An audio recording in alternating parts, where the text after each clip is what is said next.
lots of triggers, but US presidential election is a major trigger. So outcome is still awaited.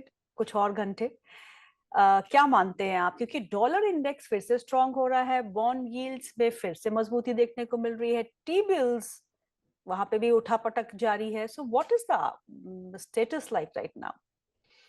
Yeah, wish all your viewers a happy summer to 2081 and with that I think जो expectation था शायद मेरा कि US elections के पहले अगर हम लोग पिछले 4-5 इलेक्शंस की स्टडी करें तो टिपिकली यूएस का बाजार जो है वो नीचे आता है और बाद में यूएस इलेक्शंस के बाद यूजुअली ये बाजार जो है कई बार ऊपर भी जाता है. So there is always a post election rally, presidential rally, उसको प्रेसिडेंशियल साइकिल के नाम से कई लोग उसको कहते हैं.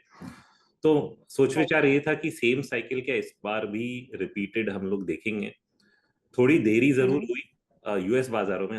हमारे बाजार में हमने करेक्शन अक्टूबर के शुरुआत से देखना शुरू कर लिया.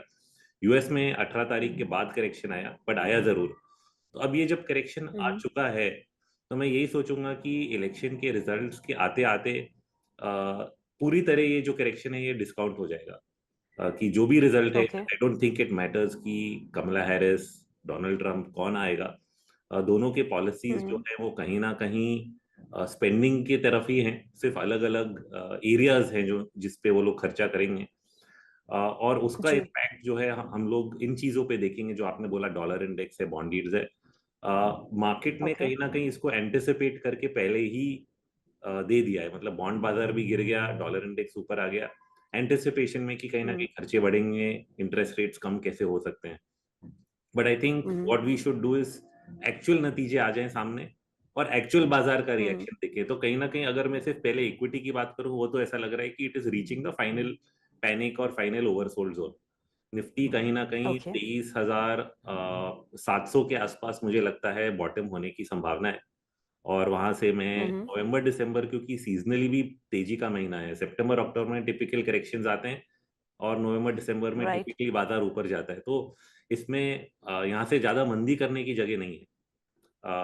बट कल तक इंतजार करें क्योंकि वो लास्ट के जो 200-300 पॉइंट है जो भी गिरना है वो भी पूरा अगर होना है वो हो जाएगा. और फिर वहां से हम लोग लेने की चेष्टा करेंगे कि यहाँ से अगले 1 महीने 1.5 महीने निफ्टी और फिर स्टॉक्स पे ध्यान देंगे. स्टॉक्स थोड़ा मुश्किल है सेक्टर समझना इस समय पे क्योंकि बहुत रोटेशन है. बट इतना तो दिख रहा है कि banking, mid cap, small cap कम गिर रहे हैं निफ्टी के कंपैरिजन में. तो दिस इज माय आउटलुक कि कहीं ना कहीं we are in the final stage of this panic और पोस्ट इलेक्शन कहीं ना कहीं रैली भी होगी और उसके बाद हम लोग कॉल लेंगे कि ये डॉलर और बॉन्ड मार्केट में जो हमने शॉर्ट टर्म में देखा है ये सस्टेनेबल ट्रेंड्स हैं कि ये सिर्फ इलेक्शन को लेके हुए हैं. इस चीज को समझना भी जरूरी है.